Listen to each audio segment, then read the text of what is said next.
So welcome everyone to our webinar this evening. Stop focusing on what you can't eat and learn all about what you can eat. Healthy eating with diabetes. We are so glad you're able to join us tonight for our Cecelia Health webinar. Should you have any technical difficulties, there is a phone number at the bottom of the screen to call Citrix support. It's 1-800-263-6317. Um,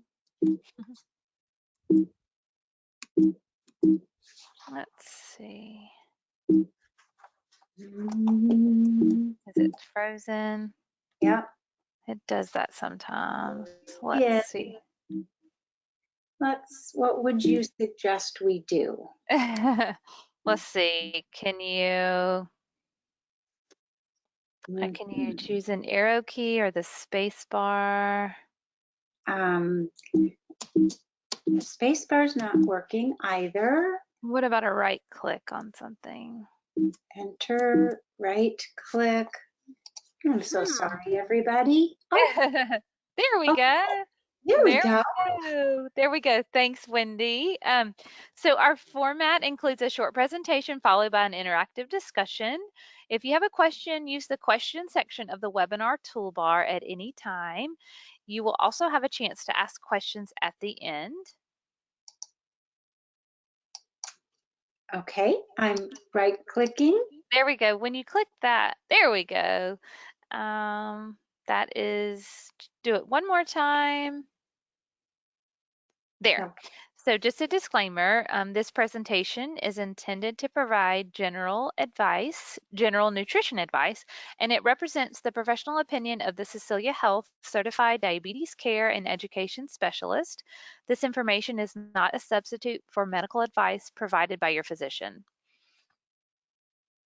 So our speaker this evening is Wendy, and we are very lucky to have Wendy speaking with us tonight. A little bit about Wendy. She's a registered dietitian and a certified diabetes care and education specialist with a wealth of experience in diabetes and weight management.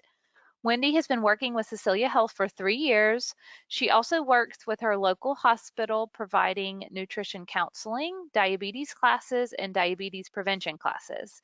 Wendy works individually with patients who are having trouble reaching their health goals. She believes that through compassion, knowledge, behavior modification, and motivation, patients are able to step by step walk toward better health and a better quality of life with diabetes. Now, let's listen to Wendy's approach to eating, and that is to stop focusing on all the food you aren't supposed to eat with diabetes and instead take a positive approach by giving your attention to what you can eat. So, Wendy, thank you very much for being with us, and you may take it away. Well, hello, everybody. I'm the person with the finger on the key and apologize for having my computer not advance the way it was supposed to. But thank you, Katie. I'm so happy to be with you all tonight. I'm wondering, have any of you heard this expression, let food be your medicine? This was first coined by Hippocrates from 460 BC, and he's considered the father of medicine. And way back then, he understood the healing powers of food. But unfortunately, today, so much of our food supply is really not food, but processed food products. And these processed products are really hurting us. So tonight, I want to really focus on what you should be eating that's going to allow all of the healing properties of fresh whole foods so that food can be your medicine. But that's not all we're going to talk about. We're also going to talk about diabetes and nutrition myths. I'd like to go into what, specifically is good for you to eat with diabetes and talk about building healthy meals. And all along, you're welcome to ask questions. You're welcome to share comments. There is a question spot on your screen where you can write in a question, or you can add a comment to the chat section. So please share as you would like as we go through our program. All right, so let's start off with something fun. We're going to do a truth or a myth little game here. And I'm going to ask each question and you decide for yourself what's the answer? Is it a truth or is it a myth? So, number one, eating sugar causes diabetes. Number two, people with diabetes should eat sugar-free foods. Number three, carrots are high in sugar. Number four, high protein, low carbohydrate diets are best for blood sugar and weight control. And number five, people with diabetes can eat all the same foods as anyone else. All right, so going over these, eating sugar causes diabetes. Would you say truth or myth? Actually, that's a myth. And I understand how people might fall into thinking that is true. I have had people say to me, wow, when they were first diagnosed with diabetes, wow, I don't even eat sugar. How did I get diabetes? Or I don't like sugar. I don't like sweets. How is this possible? The truth is that type 1 diabetes is caused by an autoimmune disease that destroys your body's ability to produce insulin, and type 2 diabetes is caused by insulin resistance. So the insulin you're making doesn't work well. But eating sugar is not the cause. I think you probably would agree that when you do have diabetes, eating sugar causes a lot of problems and you can see your blood sugar go up, but it wasn't the original cause. Okay, number two, people with diabetes should eat sugar-free foods. That also is a myth. I don't like these sugar-free products that are on the market. They sell sugar-free cookies and they sell sugar-free chocolate. And a lot of those sugar-free, like diabetic foods are very processed. And you don't need to pay the extra cost for any of those special sugar-free products on the market. But certainly we can talk about it if there's ones that you love and that you want to consider. All right, carrots, high in sugar. I've heard this so many times, and you've probably heard it too.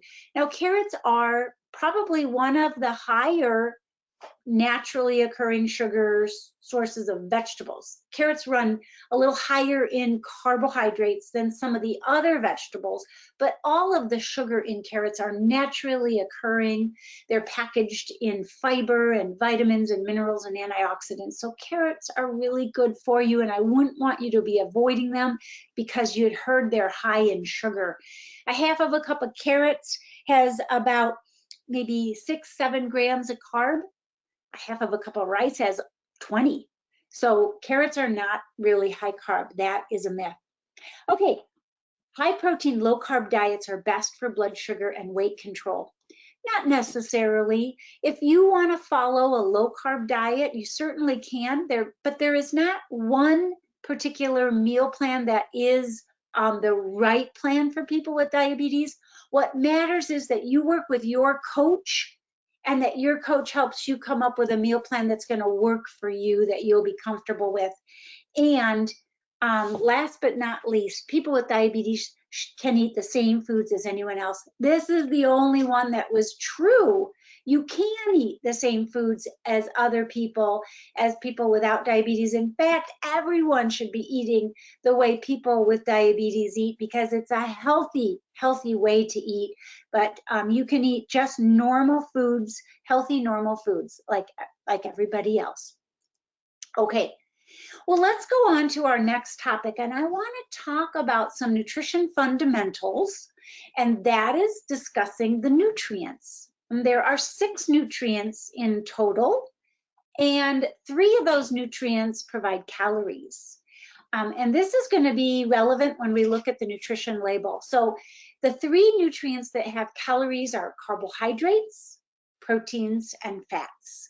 Carbohydrates, they provide the fuel in the form of sugar, and they carry water soluble, when they're good healthy carbohydrates, they carry water soluble vitamins and fiber and antioxidants. So carbohydrate fuels can be good for you when they're in the whole food, when they're in the form that's whole and unprocessed.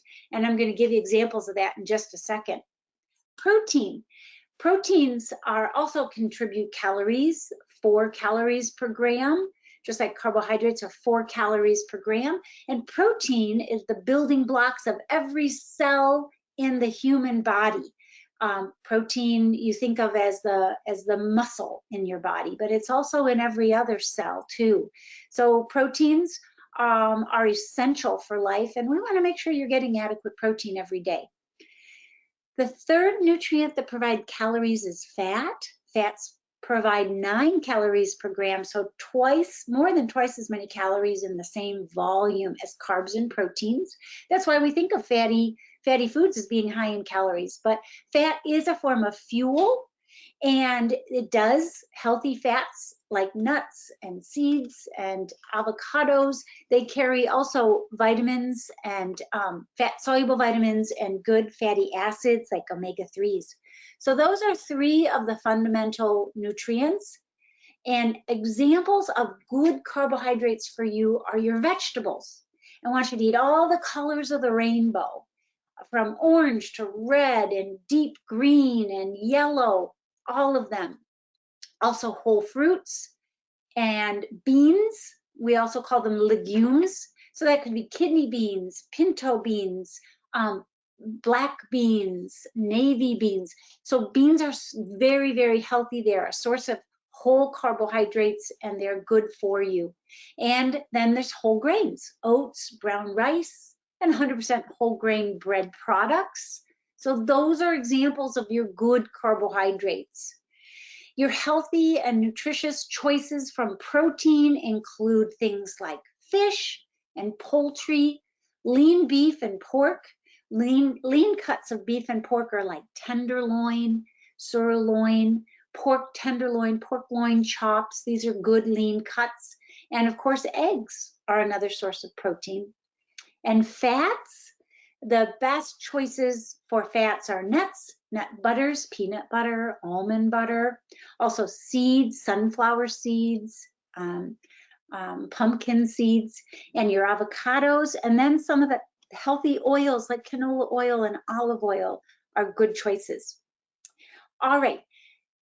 The second part of nutrition fundamentals are looking at the 3 nutrients that promote health without providing calories. So vitamins like vitamin A, D, E, K, and all of your B vitamins, thiamine, riboflavin, niacin, folic acid. These vitamins are found in all of the carbohydrates, proteins, and fats that are whole foods. And minerals you're familiar with, calcium in milk, iron in protein like meat, zinc in nuts, magnesium in beans, potassium in your fruits and vegetables. And last but not least, sometimes people forget water is a nutrient. You cannot live without water. In fact, it's the most acutely essential nutrient because you can only go a couple days without water. All right. So that information on the nutrients that are in our foods is useful when you're looking at a food label. So your food label will identify those major nutrients. You see on the right side of your screen, total fat, 6 grams in this food. And then you'll see total carbohydrate, that's boxed off because I really want to draw your attention to that. And you'll see protein down at the bottom. It doesn't say total protein, but it says protein, 8 grams in this food. So fats, carbohydrates, and proteins. But of those 3 major nutrients, ask yourself which one has the biggest impact on your blood glucose. And you know it's carbohydrates. So we do look a lot at the carbohydrate content of our foods because we want to just make sure that we're being moderate about our total carbs and that we're dispersing them throughout the day, that we're not like having a really high carb breakfast and then a low carb dinner, that it's balanced throughout the day. And another important thing to look at on your food labels when you're looking at them to read for the serving size, because all too often, sometimes people will just zero in on carbohydrates or they zero in on sugar and not really look at what the serving size is. And they might be actually eating maybe 2 servings or 3 servings and not realizing they're getting more carbs than they thought. So let me also mention one other thing about looking at your label. Notice the total carbohydrate is 25 grams in this serving of food, 1 cup serving, and the other carbohydrates underneath it are how do I say it? Indented. So fiber, sugar, and sugar alcohols are indented underneath, and that means that those are included in the total. So of the 25, 9 grams of that are fiber. Wow, that's a really high fiber food. This is probably a breakfast cereal, like a high fiber breakfast cereal. Only 2 grams are sugar, and then sugar alcohols are 4 grams. Sugar alcohols are used as a sweetener. So I'm not sure exactly what this food is. It'll be a mystery to me, but so that's a little bit on reading food labels. And now direct your attention to the general carb goals for men, women, for meals. And what I'm suggesting is a reasonable amount of carbohydrate for you to start with as a starting point would be 30 to 45 grams of carbohydrate for a meal for women. And because men generally, not always, but often are taller and larger, they can afford more calories and more carbs. So a general rule of thumb for men would be 45 to 60 grams of carb per meal. And then somewhere in the range of 0 to 15 grams of carb make a good snack, or maybe for men 15 to 30 grams of carb for a snack. So when Okay. you, So yeah. you know how basically just evening off the deck, squaring it off. Sorry, I just want to make sure I'm muted. Sorry about that, folks, but I thought somebody was asking a question. So just what I would suggest for all of you is that when you're having a conversation with your coach, that you discuss what would be a good carbohydrate goal for me, and then you can personalize this because this is a starting point. So write it down on a piece of paper, 30 to 45 grams of carb for a meal for a woman and 45 to 60 grams of carb for a meal for men, and then talk to your coach and let's see. But as we move forward and looking at some sample meals, I'm going to show you how many carbs are in those meals, and it'll help you put it into a reference, frame of reference. Okay. Oh, look at that. It repeats it on this slide. So again, talking about just some general recommendations for how many carbs would be a good starting point. And then now let's talk about building some healthy meals. And I think it's really helpful to, after we discuss what would be, you know, kind of a high carb breakfast, to go over several examples of ways that you could modify that meal and make it healthier, make it lower in carb, make it something that would work better for you. And I'm hoping that you'll jot some of these ideas down and talk to your coach about them, maybe brainstorm a few more.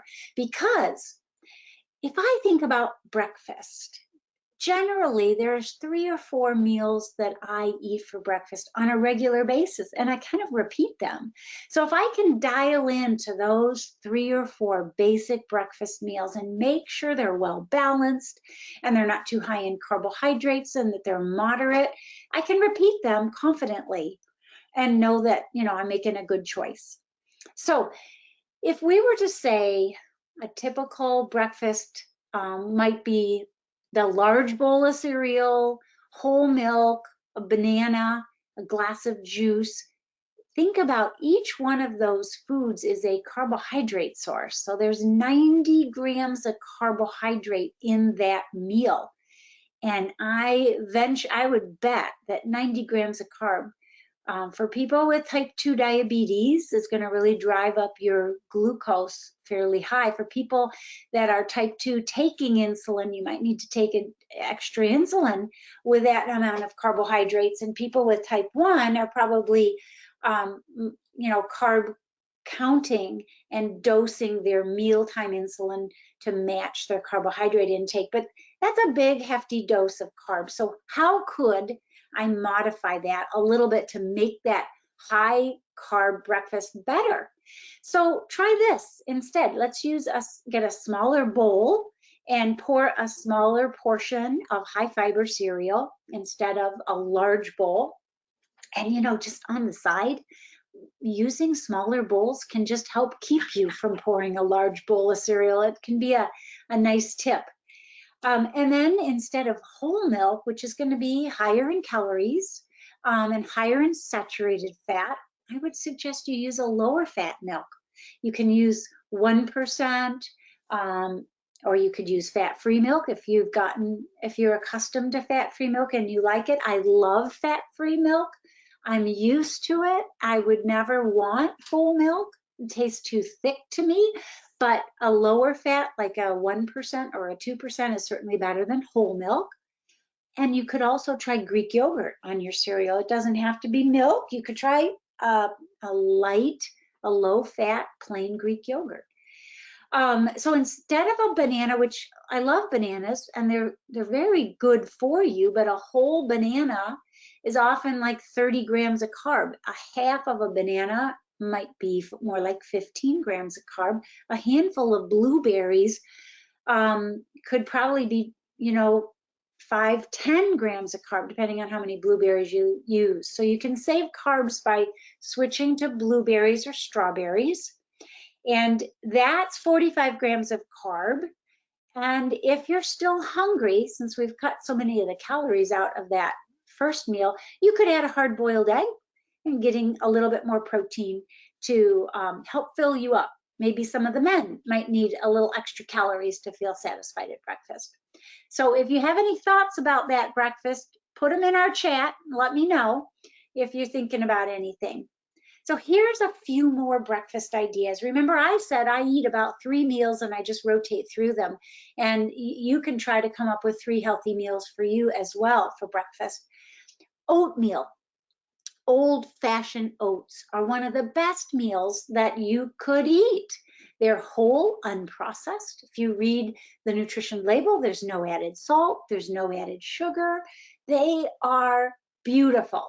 So whole and oatmeal, whole oats can lower your cholesterol because it has this type of fiber in it. It's called a soluble fiber that helps bind up the cholesterol in your intestines and helps you excrete that. And by doing that, it helps lower blood cholesterol. So oats are a wonderful food. I like to top them off with some chopped walnuts. I like to use ground flaxseed. I wonder, have you ever seen ground flaxseed? It is a great addition to oatmeal. It has the omega-3 fatty acid precursors. It's called alpha-linolenic acid in ground flaxseed. That's a type of omega-3 and really good for your heart. And here I've used a half of a banana, or you could use your berries, of course, and this also has 45 grams of carb. Do you like your oatmeal sweet? And if you do, well, maybe you could sprinkle a little Splenda on that, or a little stevia if you want it a little sweeter, and that would be a great choice. Another breakfast idea to consider would be scrambled eggs. And keeping it healthy, why don't you add sauteed vegetables like onions, peppers, tomatoes. I love to saute spinach even. I can throw spinach in scrambled eggs. Makes a wonderful, nutritious, high protein breakfast. And have that with a slice of whole wheat, 100% whole wheat toast. And look at that, it's 20 grams of carb. And we've kept the fat and the salt low by avoiding the processed meats like bacon and sausage. So this is a really wonderful breakfast idea that you could have this on a regular basis, and it would be super healthy. So there's 3 good breakfast ideas. We've got a high fiber cereal breakfast, an old-fashioned oat breakfast, and a scrambled egg breakfast. All right, let's go on to talk about lunch. Now, I often talk about eating fast food lunch because as a reality, many people in America eat fast food lunch. I've noticed since the pandemic has started that people are eating out a lot less, but I'm not sure that fast food has dropped as much as some of the other restaurants have. But instead of a bacon cheeseburger, a large order of fries, and a regular soda, a large regular soda, would you have any idea that there are 195 grams of carbohydrate in that meal that people eat all the time at fast food restaurants? The burger, the large fry, and a large Coke. Oh my goodness, almost 200 grams of carb.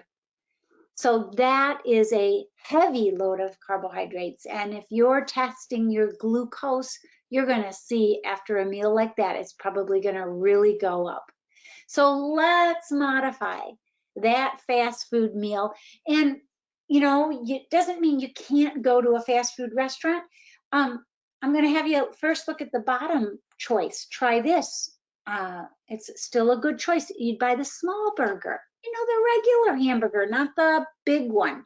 You'd order a small fry. At McDonald's, they sell sliced apples. You could get a little bag of apples to add some produce to your meal, and you could have it with an unsweetened iced tea. And still having a small burger and a small fry at 65 grams of carb instead of the big lunch at 195. So, you know, you can still, it's like having your fries, you know, and yet still meeting a carb goal that's reasonable. Another idea, I like to share, you know, if you want French fries and you just really want a couple fries with your hamburger, share it with someone. So you'd have a few, you'd have half of a small fry. That'd bring your carbs down even further. So never, you know, never forget that you can share food in restaurants and it's a wonderful option. Okay, the best choice at the fast food restaurants that I've come across are some of their salads. They're especially when you order the grilled chicken instead of the crispy chicken, because you're going to save quite a few calories by doing that and save saturated fats. And so the Southwest salad with grilled chicken and the Southwest salad dressing is only 40 grams of carb. And you're getting produce, you're getting a good, healthy, low-fat protein source. And have that with that unsweetened iced tea or a diet soda, and you've got a better meal. All right. How about lunch ideas for home? So I've got two thoughts for you. One of them would be like the big salad bowl. You fill with your lettuce. I like to use romaine or spinach, or maybe a mixture of those, some field greens plus romaine plus spinach. Have a big bowl of greens. Add my chopped veggies on top, like tomatoes and cucumbers and green peppers.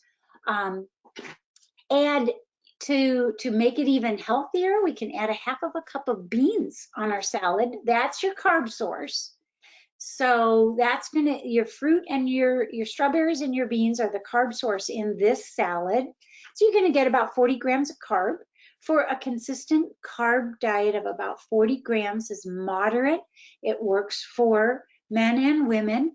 If it's not quite enough food for the guys, you can add an additional protein source to this meal. You could have a little cup of Greek yogurt with it. You could have some extra, you could have a side of chicken, like rotisserie chicken, added to the salad for more calories. But we're getting our protein in the beans and the almonds in this meal. It's a nice, meatless, plant-based lunch idea. So that's always an idea. And you could use leftovers from last night. You might use leftover chicken or leftover grilled salmon to throw on a salad as well. Okay, another idea for lunch might be homemade tacos, 2 corn tortillas, and you use your leftover meat. Again, if you've baked chicken or you've broiled steak or you've grilled fish, You can plan ahead, cook enough so that you've got leftovers that you can turn into a nice lunch the next day. And so we have 2 tortillas with the grilled chicken, half a cup of black bean. I like black beans with tacos. A little avocado and a little pico de gallo or salsa to really spice it up. And this meal, you're getting carbs from your tortillas and from your beans, about 40 grams of carb there as well. So we've got several lunch ideas that are falling right about 40 grams of carb. And even if you are going to eat out, you can make better choices in the restaurant and you can share items as well. Okay, let's go on. If you've got comments, please feel free to put them in the chat section. And now let's turn our attention to dinner. So instead of a dinner that would be something heavy, like chicken fried steak, mashed potatoes, corn or peas, a dinner roll. You know what? This looks like the type of meal my mom used to put on the table when I was growing up. It was like she always put a basket of bread on the table. I don't do that anymore. I want to steer people away from the extra bread with meals. Anybody else have family members that would do that? My grandmother would always make rolls and she'd serve rolls with dinner. We'd have even just a plate of sliced bread on the table. We don't need that bread. Let's replace that with lower carb choices and a lot more vegetables. Corn is an example of one of the starchy vegetables. So corn, peas, and potatoes, a half of a cup has about 15 grams of carb. So with a cup of mashed potatoes and a half of a cup of corn, we're talking about 45 grams of carb right there. You add the small roll, which could be another 30 grams of carb, and 12 ounces of sweet tea. That's how we're getting up above 100 grams of carb for that meal. And instead of all those carbs and the high calories that come from the chicken fried steak, we're going to make something leaner. We're going to cut a steak that we can just grill. So grill your steak like a sirloin steak or a tenderloin steak. Of course, tenderloin is quite expensive, and I'll tell you that sirloin steak is a lot less, probably half as much as tenderloin, but equally lean, very lean, and really good eating quality. It's very tender. So write down the name sirloin steak and look for that at the grocery store, because I think you're going to enjoy sirloin as a great cut to grill, especially as we're moving into warmer temperatures and you can be back outside. So with your grilled steak, have you ever made sweet potatoes? Baked sweet potatoes are a wonderful change of pace from the regular old white potatoes. I'm not saying they're lower in carbs, but they are higher in antioxidants. They're a little higher, just a little bit higher in fiber, and they're unique, they're different, they're delicious. So you could use the baked sweet potato instead of mashed potato. What's another difference between a baked sweet potato and a mashed potato? Well, mashed potatoes often have a lot of butter and sour cream added to them. Or cheese or bacon bits. I mean, mashed potatoes can be quite heavy, really a good high source of calories. Whereas your baked potato, you can keep it light. You can, top it light. I like to also cut up sweet potatoes into strips, like French fried strips. I drizzle just a little olive oil over them, and I put them in the oven and I bake them. So I'll have baked sweet potatoes, and those are delicious with just a drizzle of olive oil. So a really nice way to have a potato. And then a half of a cup of broccoli and a green salad and that unsweetened tea. And this meal, lo and behold, look at that, 40 grams of carb. It's coming from the sweet potato primarily, and a little bit from the broccoli and a little bit from the green salad. So really a good choice there. And also notice the photo here. It looks like on the right-hand side, this looks like grilled salmon, that they've taken that flake to the salmon and they're putting it on like a salmon taco with some vegetables, another delicious idea. Fish tacos are wonderful. Okay, a couple more dinner ideas for you. Salmon, fish. You know, American Heart Association does recommend that you get 2 servings of fish a week. Are you able to do that? So I like to make one dinner, a fish dinner in the week. You could designate, you know, Saturdays are fish night. In the past, many people would make Friday fish night.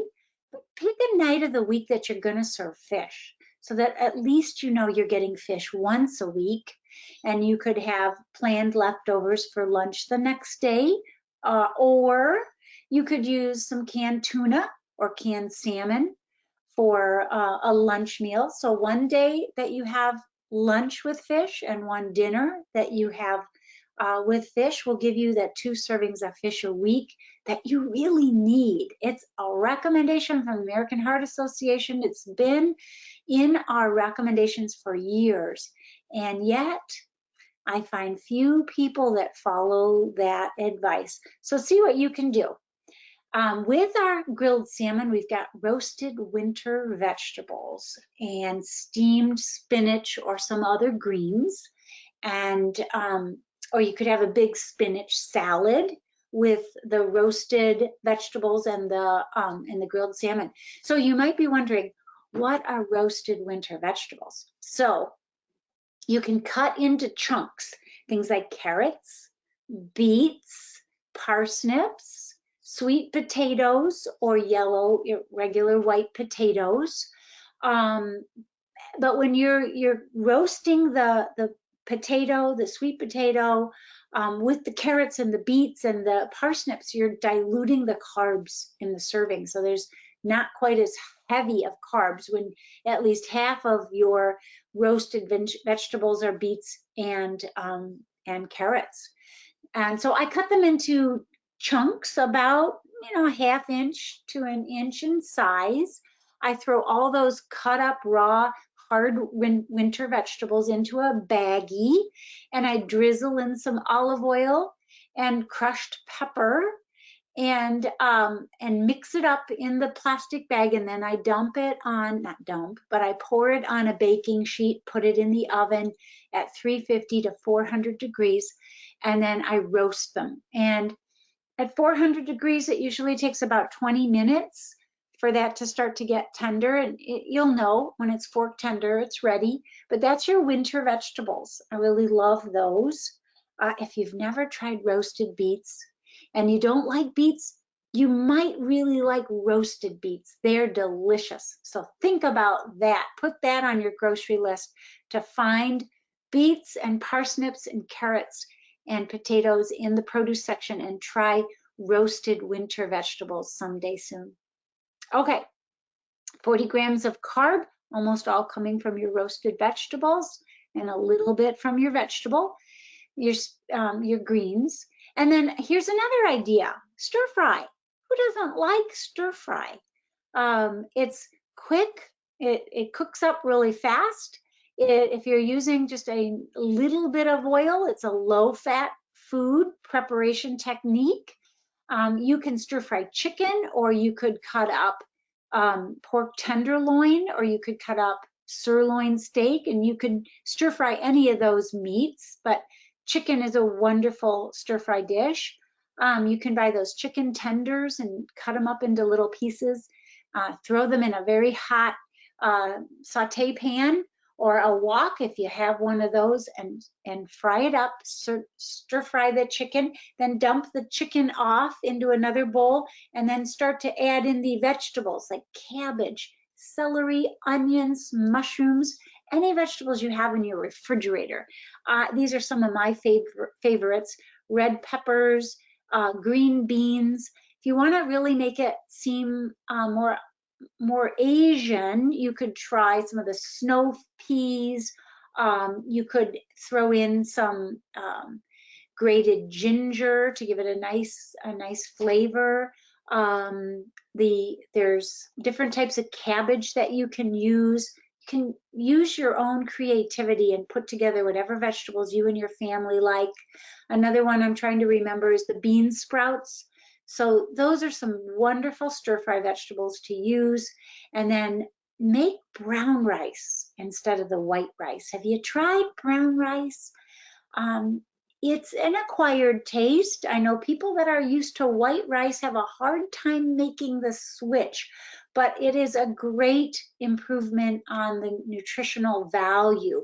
So not that brown rice is lower in carbs than white rice.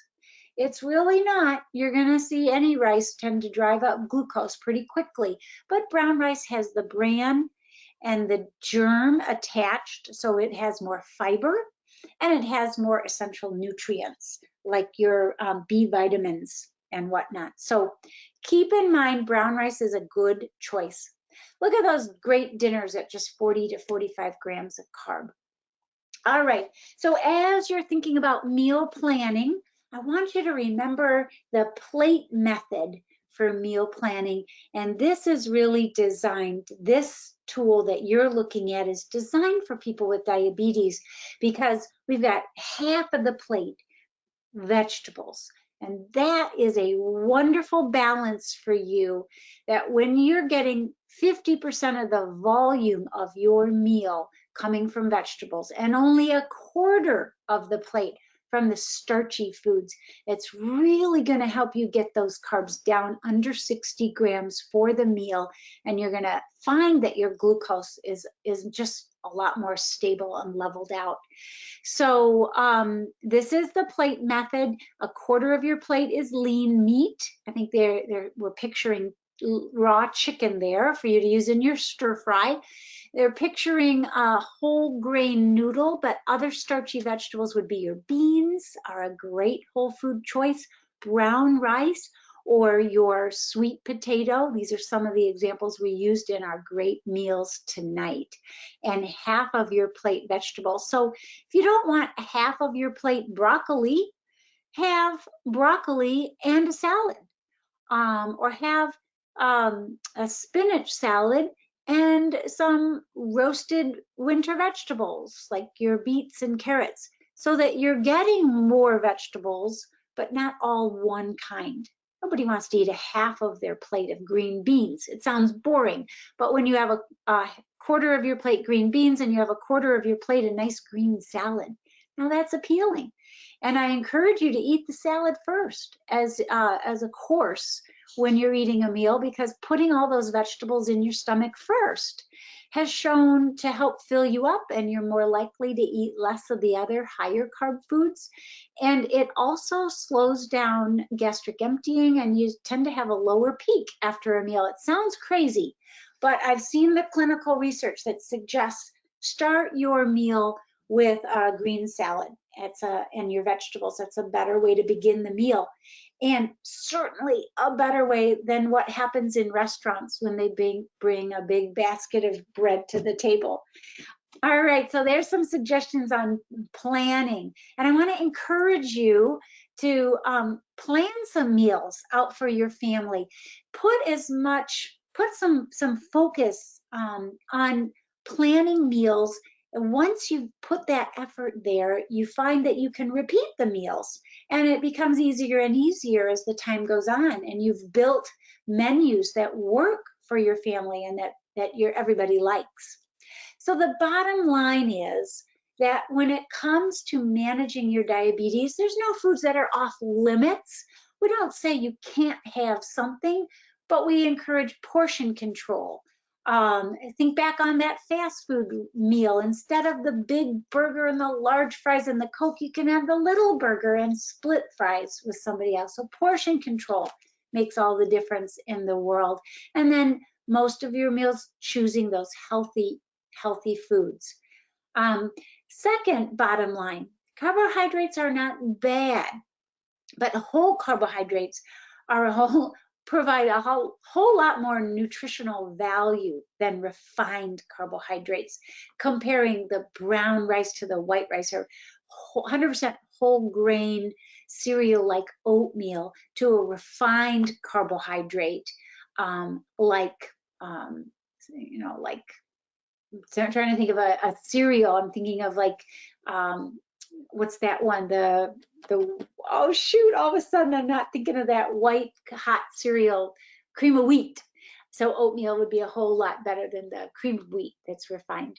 And then the third bottom line is to remember to use the plate method when you're planning your meals so that you're getting a higher percentage of your food as vegetables and keeping the carbohydrates to just a third of your plate.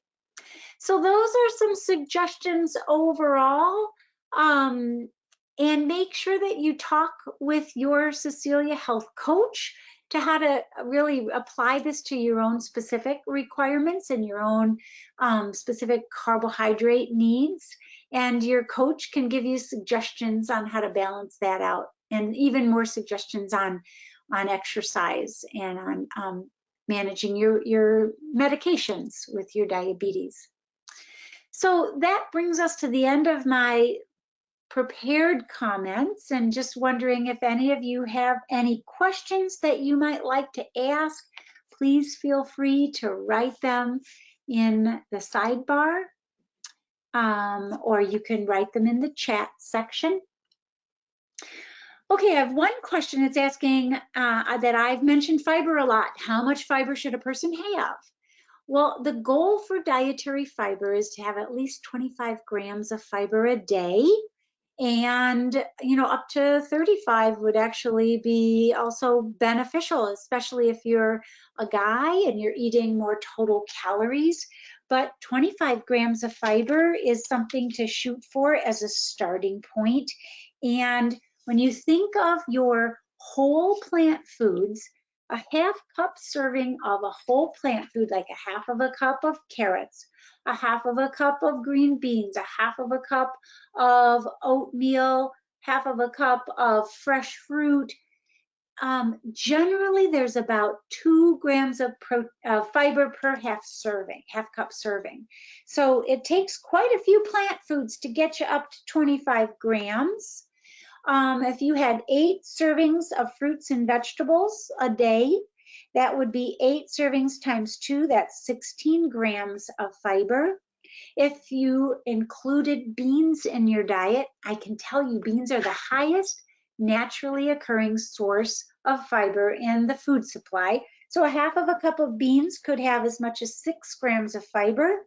So 6 will add to our 16. That gets us up to 22 grams.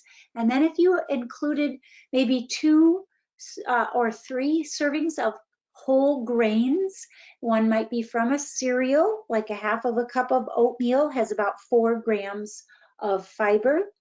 And that's a half of a cup of raw oats, which cooks into 1 cup of cooked oats, has 4 grams of fiber. So that brings us up to 26 grams. So that's a half of a cup of raw oats, a half of a cup of beans, and 8 servings of fruits and vegetables get you to your 25 grams a day. Okay, we've got one more question that pops up, and that is, what do I think of artificial sweeteners? Good question. That's on the mind of so many people. I will tell you there, I'm not going to give you my opinion. Well, I will give you my opinion, but I'll also share with you the opinion of the American Diabetes Association. And what they say is that sweeteners like Splenda and NutraSweet and stevia, when used in moderation, are perfectly appropriate for people with diabetes. Moderation is, a couple servings a day, which you can use in your cereals, in your beverages, and that is perfectly fine for people with diabetes, and it's going to help you control your glucose. And so if the ADA says that it's perfectly safe, my opinion is that they are perfectly safe for you as well. But you use your own, talk to your coach, and if you're uncomfortable with the idea of using Splenda or NutraSweet, you don't have to. You don't have to use any of those sugar-free products. You can go au naturel and just, flavor your beverages with like a twist of lemon or a squeeze of orange, real orange, and get the light flavorings of that sort of a thing. And get used to less sweet foods. All right. Any other closing questions that you might have? Well, I think that brings us then to the end of our presentation. Looking to advance my slide again, and it has stopped advancing. So let me just say thank you so much for joining us. And we encourage you to talk with your coach about upcoming live events. We've got several in the months ahead that I think you would really enjoy coming up on exercise, as well as some others. So please talk to your coach. And thank you so much for joining me this evening. Have a wonderful night, and let food be your medicine.